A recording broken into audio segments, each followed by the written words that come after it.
खेचून आणलंय मला.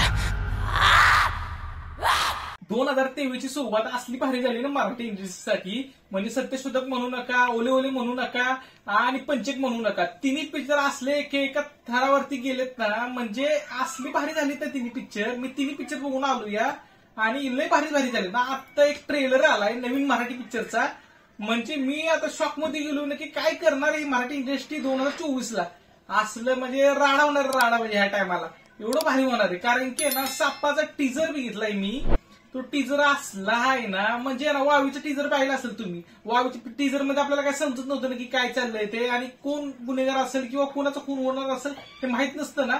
त्यापेक्षा आहे ना वरच्या थराला सापाचा टीजर केलाय. म्हणजे चिन्मय मांडेकरची ऍक्टिंग बघा, म्हणजे ढिंक चिका ढिंक चिका ढिंक चिका ढिंक चिका टिंक चिका चिका अँटी क्लायमॅक्स.